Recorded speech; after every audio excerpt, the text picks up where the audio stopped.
വാർത്താപരമ്പര ഓണവിശേഷങ്ങൾ. ഓണവിശേഷങ്ങൾ നിങ്ങൾക്കായി അവതരിപ്പിക്കുന്നു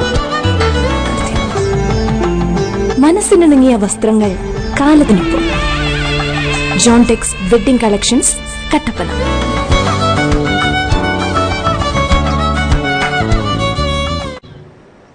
സപ്ലൈകോ ഔട്ട്ലെറ്റുകളിൽ ഓണമെടുത്തതോടെ തിരക്കോട് തിരക്ക്. ഉത്രാടപ്പാച്ചിലിന് മുന്നോടിയായി അവശ്യ സാധനങ്ങൾ സർക്കാർ സബ്സിഡിയിൽ വാങ്ങാനെത്തുന്നവരുടെ തിരക്കാണ് ഇന്ന് ദൃശ്യമായത്. ജില്ലയിലെ എല്ലാ ഔട്ട്ലെറ്റുകളിലും എല്ലാ സബ്സിഡി സാധനങ്ങളും കാലേക്കൂട്ടി തന്നെ കരുതിയിരുന്നു.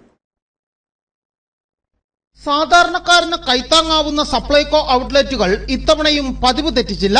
എല്ലാ അവശ്യ സാധനങ്ങളും സബ്സിഡി നിരക്കിൽ ഔട്ട്ലെറ്റുകളിൽ നിന്നും ലഭിക്കും. കഴിഞ്ഞ ഒരാഴ്ചയായി വലിയ തിരക്കാണ് സപ്ലൈകോ ഔട്ട്ലെറ്റുകളിൽ ഉണ്ടാകുന്നത്. സംസ്ഥാന ഗവൺമെന്റിന്റെ ജനക്ഷേമകരമായ ഇടപെടലാണ് ഓരോ വർഷം കഴിയുന്തോറും സപ്ലൈകോ ഔട്ട്ലെറ്റുകളെ സജീവമാക്കുന്നത്.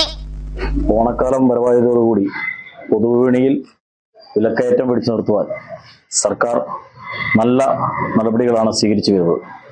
നമ്മുടെ സംസ്ഥാനത്ത് ഏകദേശം ആഗസ്റ്റ് മാസത്തോടുകൂടി 44 ലക്ഷം ജനങ്ങളാണ് സപ്ലൈകോയുടെ ഔട്ട്ലെറ്റുകൾ സന്ദർശിച്ചിട്ടുള്ളത്. അതിനുള്ളിൽ ഇന്നലെയൊക്കെ ആണെങ്കിൽ 17 ലക്ഷം കോഴിയുടെ വിറ്റുവരവാണ് നമ്മുടെ സംസ്ഥാനത്ത് ഉണ്ടായിരിക്കുന്നത്. നമ്മുടെ നെടുങ്കണ്ടത്ത് പോലും ഒരു സാധനത്തിന് പോലും ഷോർട്ടേജ് ഇല്ലാതെ നിരവധി ജനങ്ങളുടെ ഒഴുക്കാണ് നമ്മുടെ സപ്ലൈകോയിൽ ഉണ്ടായിക്കൊണ്ടിരിക്കുന്നത്. ജനങ്ങൾക്ക് കൂടുതൽ നല്ല രീതിയിലുള്ള പ്രവർത്തനം കാഴ്ചവെക്കാൻ സംസ്ഥാന ഗവൺമെന്റും ഭക്ഷ്യവകുപ്പ് മന്ത്രി ജി ആർ അനിലിന്റെയും നല്ല ഇടപെടലുകൾ ഉണ്ടായിട്ടുണ്ട്. എല്ലാവിധ സാധനങ്ങളും പൊതുവിപണിയേക്കാൾ കുറഞ്ഞ വിലയിൽ ലഭിക്കുന്നത് വലിയ ആശ്വാസമാകുമെന്ന് വീട്ടമ്മമാരും പറയുന്നു. ഇപ്പോഴത്തെ സാഹചര്യത്തിൽ പൊതുവിപണികളിലൊക്കെ പുറത്ത് പിന്നെ കടകളിലൊക്കെ വളരെ അധികം വിലക്കയറ്റം രൂക്ഷമായിട്ടുണ്ട്.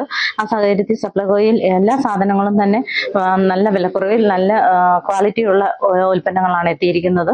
അത് സാധാരണ ജനങ്ങൾക്ക് വലിയൊരാശ്വാസമാണ്. നാളെ ഉത്രാടത്തോടനുബന്ധിച്ച് വലിയ തിരക്കുണ്ടാകുവാനുള്ള സാധ്യത കണക്കിലെടുത്ത് എല്ലാ മുന്നൊരുക്കങ്ങളും പൂർത്തിയായതായി സപ്ലൈകോ ജീവനക്കാരും വ്യക്തമാക്കുന്നു. News bureau, Udumbanchola.